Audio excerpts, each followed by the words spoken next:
señores, son las 9:17 y en estos momentos nosotros tendremos la oportunidad de conversar con Rubén Bichara, aspirante a la Secretaría General del Partido de la Liberación Dominicana, miembro del Comité Político del Partido de la Liberación Dominicana y por lo tanto también aspirante al nuevo Comité Político del Partido de la Liberación Dominicana, aunque si queda electo como secretario general, tanto el secretario general como el presidente pasan automáticamente a ser miembro del Comité Político del Partido de la Liberación Dominicana. Así es que... Julio, ¿y quién ha roto el hielo de la cabina por el COVID? Así es. Un año sin invitado presencial. Así es. No, gracias por la invitación. Para mí es un honor siempre poder compartir con ustedes, con este gran equipo de amigos, hermanas. Para mí es un gran honor y siempre estaré a disposición de compartir con ustedes. Gracias.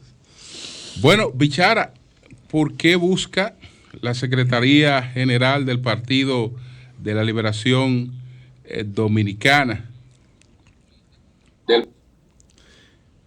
Bueno, para mí, yo he comunicado, diríamos, me he autonominado el secretario general de la transición. Pienso que el partido durante las últimas 2 décadas se ha dedicado a una tarea fundamental, a cumplir con un mandato que le dio a la población, que fue gobernar. Y luego de 20 años de ejercicio de gobierno, 4 más 16, hubo una lejanía progresiva del partido, porque tenía que dedicarse a lo que era un mandato expreso de la población, a gobernar. Se enfrentó frontalmente a la pobreza, y hay una ejecutoria, hay una obra tangible que enorgullece al partido.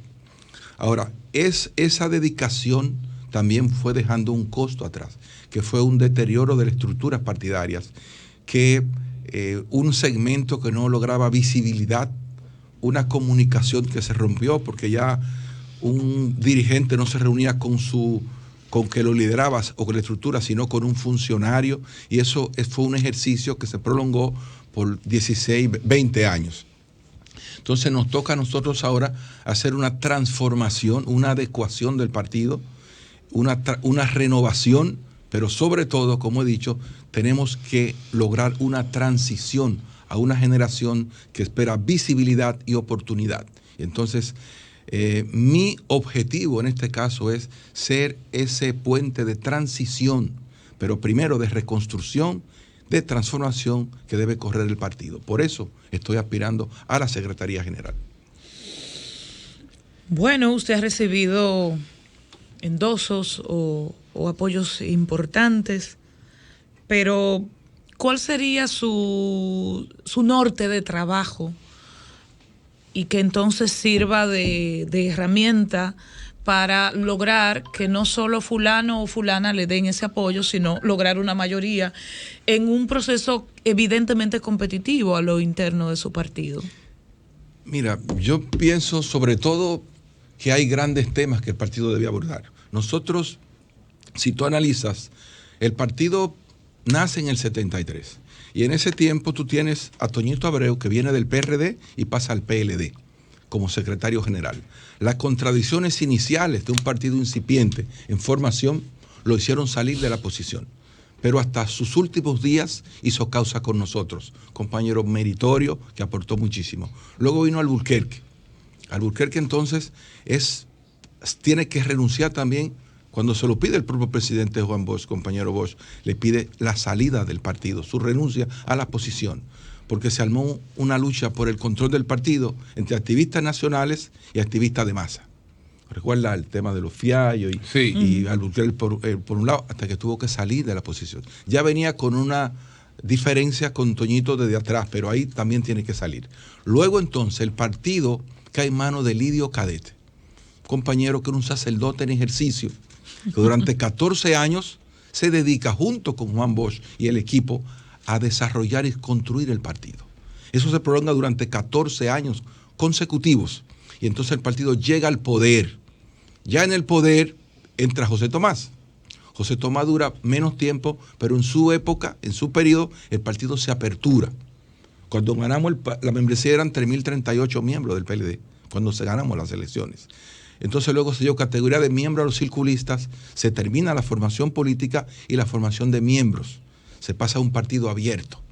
Entonces luego viene Reinaldo, que es el secretario del partido en el poder. Y su gran virtud, que uno se pregunta cómo lo lograba, fue armonizar con dos corrientes que se disputaban el control del partido. Y lo hizo a tal grado que siempre logró una convergencia dentro de la divergencia que existía en el partido. Y por 4 periodos seguidos el partido logra triunfar en las elecciones.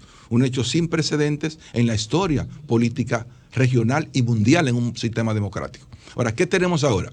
Por eso he dicho que en este momento donde el partido quedó rezagado, no por maldad ni por inconsciencia, sino porque se dedicó el partido a gobernar y tenía que hacerlo, eso pasa inevitablemente, toca hacer una secretaría como la que hizo Lidio Cadet, de reconstrucción, de transición, de renovación y de transformación, pero adaptada al 2021. Un partido que nació con una estructura vertical, marxista-leninista, tiene que ir a lo horizontal. La gerencia moderna manda horizontalidad. Por eso entiendo que son los pilares fundamentales de una visión que debe tener la Secretaría para poder modernizar, descentralizar y encauzar al partido nuevamente. Eury Cabral. Rubén, dos preguntas. Una tiene que ver con el aspecto propiamente político interno del PLD y otra con un aspecto importante de la sociedad dominicana con lo que tú tienes algún conocimiento importante y experiencia. El primero, en el caso del PLD, este proceso que se ha dado, ¿tú entiendes que el PLD como estructura debe hacer una oposición con cuál característica? Teniendo presente dos cosas. Primero, partido, ¿verdad?, que conoce muy bien el Estado, pero que también tiene graves implicaciones desde el punto de vista judicial con el nuevo Ministerio Público. Y entonces, ¿cuál debería ser el papel, el estilo de oposición, si en caso de tu ser electo secretario general o aunque no lo fuese, del PLD en esta etapa histórica? Y la segunda, ¿qué opinión te merece la firma del pacto eléctrico? Porque se han planteado algunas cosas, incluso veo que desde el gobierno dicen también que hay 14 temas que no estaban bien claros, y además Punta Catalina juega un papel muy importante en este pacto eléctrico. Estas dos preguntas. Mira, lo primero es la forma en que el partido debe hacer su papel de opositor, porque es el principal partido opositor, debe corresponderse con un partido que tiene 47 años de existencia en la sociedad dominicana, con un partido que ejerció el gobierno, que administró el Estado durante 20 años. Entonces, no se puede pedir una oposición que no tenga el peso, la madurez, pero la firmeza que le corresponde a un partido que haya tenido ese historial, tanto en el gobierno como en su historia como organización política. O sea, no es un partido cualquiera. 47 años de existencia partidaria y 20 años de ejercicio en el poder obligan a una oposición firme, constructiva, asumiendo lo que más le convenga a la sociedad dominicana, sabiendo defender los intereses de la sociedad. Eso es lo que espera la sociedad y eso es lo que hará el partido desde la oposición. En el otro caso del pacto, es una acción de coherencia. Es un documento que fue concebido prácticamente, casi en su totalidad, por el equipo de trabajo nuestro en ese momento del sector, y entonces lo prudente era justamente firmar ese documento para asegurar que los beneficios que están contemplados ahí para la población puedan hacerse realidad y se pueda avanzar. El tema eléctrico siempre entendimos que ha sido objeto de haberse politizado, pero es un elemento, es un indicador fundamental en el nivel de vida de la población a nivel mundial, y nosotros tenemos que asegurar que eso quede pues lo mejor posible para nuestra población. Bueno, a propósito, ya que hablamos de Punta Catalina, Rubén, recientemente al ponderar las cualidades de distintos aspirantes a la Secretaría General, nosotros planteamos particularmente, Bichara tiene todas las herramientas para ser secretario general del el PLD, planteábamos todos los aspectos positivos. Sin embargo, a nivel de la oposición, el tema de Punta Catalina es uno de los temas con lo que se hace campaña negativa contra el PLD.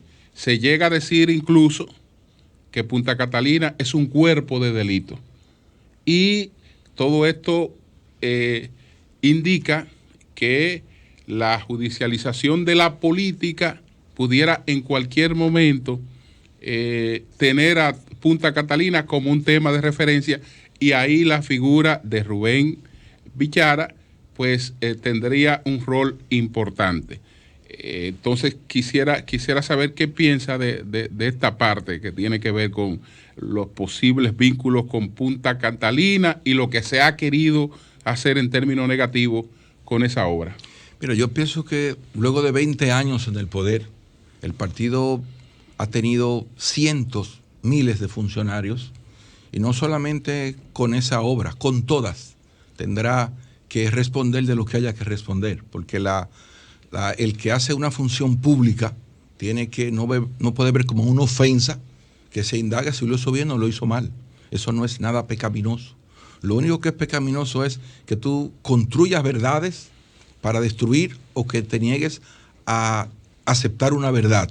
Yo pienso que eso es lo único que hay que exigir que suceda. Y entonces, ya no solamente ese caso, cualquier caso que surja, el partido que durante 20 años ha hecho tantas cosas y ha tenido tantos funcionarios, pues tendrá que hacer su rol de defender a sus compañeros, pero sobre todo asegurarse de que la verdad se respete. Y yo pienso que esa es la tarea de nosotros como partido político, con los compañeros y compañeras y con aquellos que se han ocupado de estar al frente en nuestras gestiones de gobierno. Lenchi. Buenos días, Bichara. Sabemos que hay varios aspirantes a la Secretaría General, no hay duda que todos con un historial. Y eso no se discute, ni se discute el nivel de relación que tienen con Danilo Medina, que todo apunta será el presidente del partido. Ahora bien, lo que sí se discute o se habla es los grados de dependencia, los grados de independencia que ese secretario general o ese posible secretario general pueda tener respecto a Danilo Medina. Si obediencia total o cabeza propia. Eso es parte de la discusión. ¿En qué campo se ubica Bichara? Bueno, mira, Bichara se ubica en el campo que quisiera coincidir 100% con su presidente. Eso es lo que el partido demanda en este momento. O sea, nosotros acabamos de salir de una división que no pudo ser más costosa. Una división interna que erosionó y, repito, no pudo ser más costosa. Lo menos que nosotros necesitamos ahora es una contradicción interna que nos impida avanzar en la reconstrucción que debe tener el partido, en la transformación que debe tener, en la renovación y la transición que debe correrse. Entonces, si se logra ese clima de armonía, esa sinergia positiva que nos permita avanzar a mayor velocidad, eso es lo que el partido quisiera y ese es mi deseo. Eso es lo que yo quisiera, que podamos avanzar unidos hacia la transformación, la reconstrucción, la renovación y la transición que debe correr el PLD. Bajo ninguna circunstancia conviene tener discusiones estériles o ponerse porque me quiero poner. Creo que hay un paréntesis de reconstrucción que debe, y ese clima que hay que aprovecharlo ahora, porque ahorita vendrán de nuevo los equipos de trabajo y los intereses vendrán, es inevitable, pero hoy nadie puede decir que hay grupos, hay uno solo, pero dentro de poco vendrán los proyectos presidenciales, los grupos, los equipos, y vendrá entonces cómo el interés individual empieza a tomar cuerpo en el seno de la organización de nuevo, y repito, eso no es malo, pero ahora que tenemos un chancecito, ahora que el mal está en calma, supuestamente, vamos a aprovechar para prepararnos y reconstruirnos. Yo pienso que esa es una tremenda oportunidad que hay que hacer ahí. Bichara, bueno, informaba más temprano en mi comentario de la rebelión que se dio ayer en el comité político de un sector que se opone a la ratificación pura y simple de los actuales miembros. sino a que todos bajen y se sometan a la elección. Aunque tengo entendido, me informaron que hoy se hará otra reunión para volver sobre esta misma temática. ¿Cuál es la posición que tiene Rubén Bichara frente a ese tema? Mira, yo entiendo que primero para nosotros es valioso, importante, que la población le da un seguimiento estricto a nuestro Congreso. O sea, el Congreso es objeto de interés y de opinión de la sociedad en su conjunto. Ahora, hay una serie de decisiones que el Congreso toma que no les son extrañas. Pueden parecer no comunes para la población que no está metida ahí dentro, pero para nosotros es un hecho normal y cotidiano en un Congreso. Le explico, por ejemplo, la ampliación del comité político. Nosotros pasamos de 5 a 7, luego de 7 a 9, de 9 a 11, luego de 9 a 15, de 15 a 21, de 21 a 25, de 25 a 35. La propia ampliación nunca ha sido un tema fuera de un Congreso, siempre lo hemos hecho. En este caso, la disputa tuvo con la ratificación. Ahora, nunca se decidió hacerla, ni tampoco no hacerla, porque el seno de esa decisión no se ha presentado. Solamente el Comité Central está facultado para decidir si lo hace o no lo hace. Y los 1,000 y tantos miembros que tienen ese derecho tienen voz ahí para proponerle que ellos entiendan que es razonable y lo que conteste con lo que ellos piensan. Y el resto lo evaluará, lo ponderará. Entonces, no ha habido un escenario que pueda decidir o descartar eso. No ha existido. Sin embargo, eso apenas se podrá tener el domingo. Quizás ya esto no forma parte de la discusión porque ya ocurrió. En el caso del partido que usted representa, pues ampliar su máximo organismo, que es el Comité Central. Pero ¿entiende usted que contribuye de manera sana a tener organismos tan grandes para tomar decisiones del día a día, este caso? Fíjate, nunca hay decisiones perfectas. A veces te tocan tomar decisiones en la vida misma, en lo personal, en lo laboral, en lo político, que no son las decisiones perfectas, y la verdad es relativa. Pero tú tienes, ¿qué ocurre con la ampliación? Te le quita operatividad, te le quita practicismo, te le quita el poder de decidir con la agilidad que quisieras, te le adiciona lidiar con miles de opiniones cuando puedes reducirla a 500. Pero por otro lado, ¿qué te otorga? Te otorga la garantía de una inserción, de una oportunidad para 14, 15 compañeros que tienen trabajando mucho tiempo, que quieren visibilidad y oportunidad de llegar a un organismo que debido al deterioro de la estructura es lo único que queda visible en el partido que le han dedicado 30 o 40 años. Entonces, la búsqueda de esa visibilidad y esa oportunidad se le garantiza la ampliación. O sea, por un lado, pienso que es más lo positivo que te da que el problema que te genera, pero tú estás abriendo el partido, lo estás inyectando 14 o 15 compañeros, sí o sí que van a entrar, porque eso no está en cuestionamiento. Si habían 35 y algunos no van porque lo decidieron y hay 10 más, obligatoriamente van a entrar, como mínimo que puede suceder. Entonces eso también tiene un valor que entiendo yo supera la debilidad de lo operacional que nos quita la ampliación en ese momento.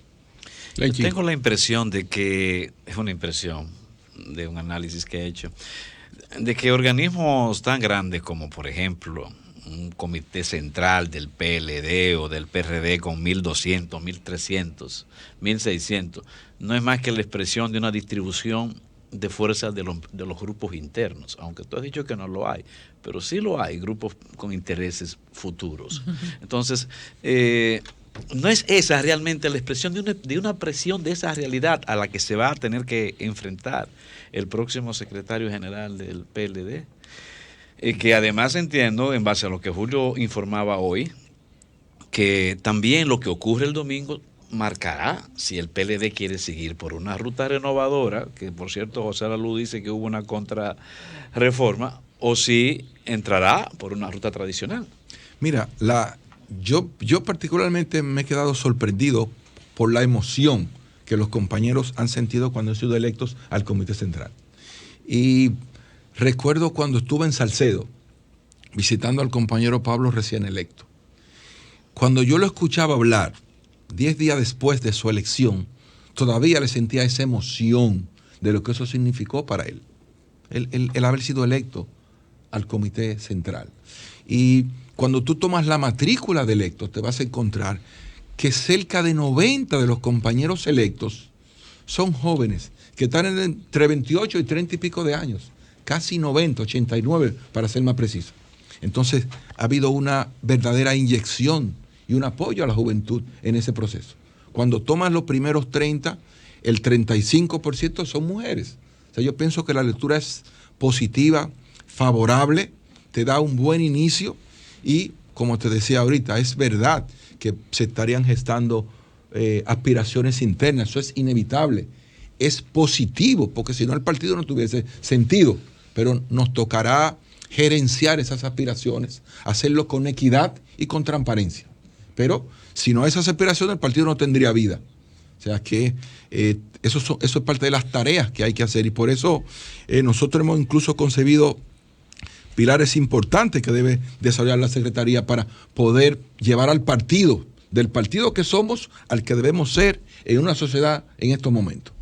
Ese es nuestro plan y tengo unos pilares que después podría compartir con ustedes. Bueno, pues vamos a aprovechar para que comparta parte de esos pilares, por lo menos 3. Claro. Un chin más, tal vez. Adelante. Pero lo primero es una dedicación exclusiva del secretario a su función. No puede ser compatible con funciones públicas, ni otra tarea. Dedicación a la Secretaría General. Lo otro es actualizar el padrón del partido. ¿Cuántos somos? ¿Quiénes somos? ¿Dónde estamos? ¿Cuántas ¿Qué personas hacemos? tiene el padrón actualmente? El padrón actualmente está rondando los 2.8, casi 3 millones. Pero debe ser actualizado, padrón. Una comunicación efectiva. El secretario debe desplazarse a las comunidades en esta etapa de transformación y de renovación y restauración del partido. Pero también debe retomar lo que ante el vanguardia lo esperaban para fijar posiciones, para orientar a la gente. Hoy nos toca, en la revista Política de la Aviación, García Márquez escribía para nosotros en exclusiva. García Márquez publicaba artículos para nuestra revista y la gente lo esperaba para saber qué pensar, qué decir y qué camino tomar. Hoy lo que tenemos es que con la tecnología volver a lograr eso con la sociedad. Entonces, eso es fundamental. Cuando hablaba de la actualización de la estructura orgánica, es romper. La gerencia moderna no es sobre una estructura vertical que se monta, es horizontal, es participativa, abierta, flexible, descentralizada, apoderando a los dirigentes locales. Entonces, es volver a cosas que son fundamentales para modernizar el partido con una gerencia actualizada. Que el orgánico se corresponda con lo electoral a nivel de estructura de mesas y colegios electorales. Un deseo que viene latente desde el año 2000. En 4 congresos eso se ha aprobado y no lo hemos hecho. Hay que darle paso a eso. Pero también está la formación política que se dejó atrás. Hay que retomar la formación política actualizada. Marketing, estrategia, inteligencia emocional, política internacional, estrategias de campaña, tecnología. ¿Tú crearías una escuela o tomarías la escuela de formación que ustedes tenían antes? Claro, hay que volver a formar, hay que hacer centros de formación. Nosotros no podemos seguir sin formar a la militancia. Todos necesitamos formación y actualización, de todo tipo. Entonces hay que hacer talleres, seminarios, diplomados, en fin, todo. La relación partido-sociedad. Nosotros nos alejamos de la sociedad, pero claro, en lo personal, ustedes pueden, me corroborarán, en un partido en el gobierno, la sociedad civil es un ente de equilibrio y de balance. No podríamos tenerlo todo, pero tenemos que volver ahora a la junta de vecinos, a los clubes que puedan quedar por ahí, que tal vez no sean tantos, pero quedan, a las asociaciones de profesionales que también nos alejamos, a los movimientos estudiantiles y liderar los movimientos sociales, porque nos toca eso, volver a ellos y que nos devuelvan los oídos que también nos los quitaron. Si decíamos A, ellos cogían para B. Entonces tenemos que recuperar todo eso. Y así le puedo, lo de la juventud, las mujeres, lo que tiene que ver con los locales del partido, los organismos del exterior, un sistema de comunicación permanente de enlaces y por último, la transición. Recuerden que están hablando con el secretario general de la transición, quiero desarrollar ese plan junto con el partido. Esa es mi idea. Por eso quiero llegar a la Secretaría General del PLD. Rubén, se percibe una cierta polarización en la lucha por la Secretaría General del PLD. Hay 4 aspirantes, pero una mayor polarización entre Rubén Bichara y Charlie Mariotti. En esa polarización, si la comparamos con lo que era el antiguo templo judío, entonces, y equiparamos el danilismo con el antiguo templo judío, parecería ser que Rubén Bichara es el candidato con mayor apoyo en la proximidad del Santa Santorum, y que Mariotti es el candidato de los danilistas que están en el patio de los gentiles. Entonces, ¿qué piensa de eso? Mira, yo pienso, a nosotros, dentro de lo que es la mística y la cultura peledeísta, hay una frase que tal vez recoge lo que debe ser una competencia interna. Y es cuando decimos que se puede hablar a favor de algunos, pero en contra de ninguno. Para mí, créeme que... Pero ahí no hay en contra de nadie, sino en la impresión, en la impresión que da. Es decir, que Bichara sería el candidato que tiene mayor apoyo en el entorno, digamos, más cercano al presidente, y que Mariotti tiene el apoyo de un danilismo más próximo hacia las bases. Mira, yo he sentido un respaldo general en los desplazamientos que he hecho. Le agradezco a los compañeros, les he pedido recibir a todo el mundo con afabilidad, con amabilidad, y respaldarles y acompañarles para que escuchen sus propuestas, porque al final de todo esto lo que se trata es de que el partido pueda cerrar un ciclo y prepararse para iniciar otro. Y entonces la propuesta, y que se vote por el plan de trabajo que se vaya a hacer, con lo importante, y tú lo señalabas, si nosotros no hacemos un plan como el que el partido demanda, el tiempo puede extenderse demasiado. Yo pienso que en caso de la presidencia de nuestro partido, que no esté en disputa, porque es un reconocimiento a una gestión, a una labor y a una trayectoria de vida partidaria, el compañero Danilo Medina recoge todo lo que el partido ahora requiere en una presidencia, se ha mantenido totalmente al margen de beneficiar a nadie. O sea, cada uno está tratando de ir a esta contienda con lo que ha sembrado y cosechado en su ejercicio hacia lo interno del partido. Y pienso que eso es lo que puede reflejarse en esa cercanía que tú señalas. Va a depender de cómo tú te has conectado, porque para mí una Secretaría General no es solamente una campaña de 30 o 60 días, es una trayectoria de contacto y de trabajo, donde lo que tú dices debe tener algo que lo sustente, porque ya tú has demostrado que crees en eso y que te apasiona lo que dice que vas a hacer. Entonces, tal vez eso es lo que va a definir este proceso, que reitero, debe ser más de una trayectoria visible, tangible, que de una campaña, porque es una posición que, como ustedes han visto en este momento, y tú lo vas a entender perfectamente, tenemos en este Congreso una presidencia estructurada en el partido. ¿Qué significa eso? Que habrá un presidente con mínimo 2 vicepresidentes. Entonces, la agenda política del partido, queramos o no, va a quedar en un segmento que antes no existía una gran parte de ella. ¿Qué le queda a la Secretaría General?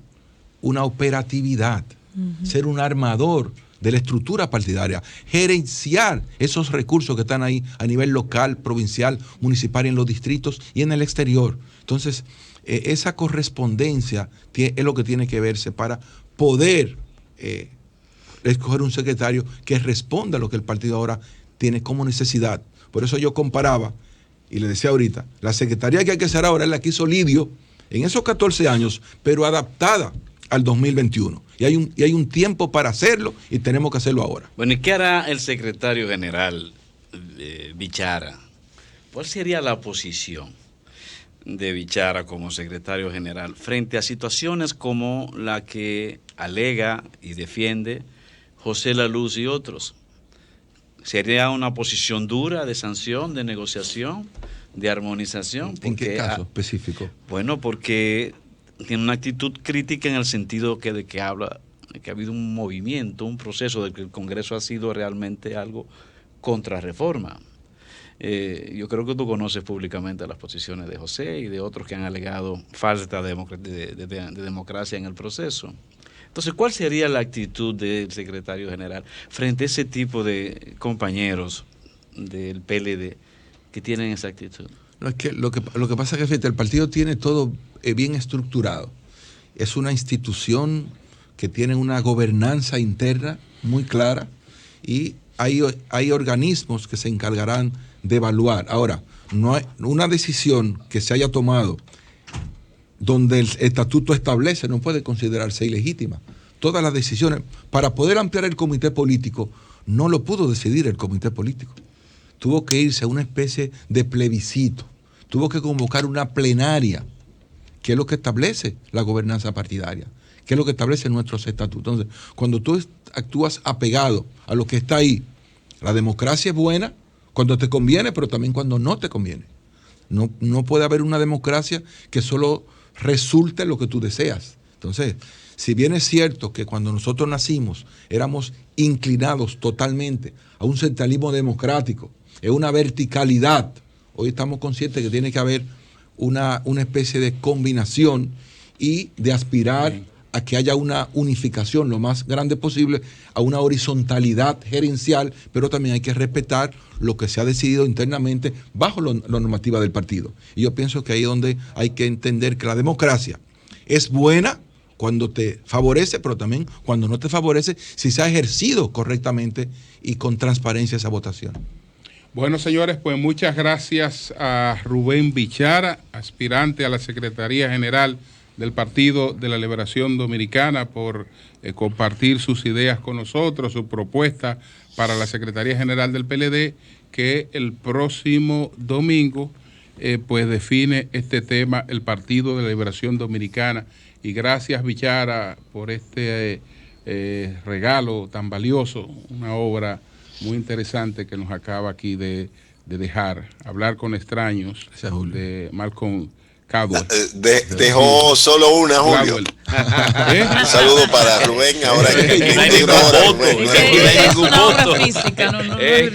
Rubén, aquí no hay ningún voto. Los extraños por acá, los extraños por acá. Acuérdense que aquí hay enemigos de los libros físicos, entonces, como yo no soy enemigo. Pero no es quienes cuestionan el libro físico no es aquí hay enemigos de los libros físicos. Pero los que cuestionan eso no están físicamente aquí tampoco. Bueno, pues muchas gracias. Afectos y éxito, Bichara, hermano. Gracias, y cuento con su voto, ya ustedes saben. Bien. Gracias, hermano.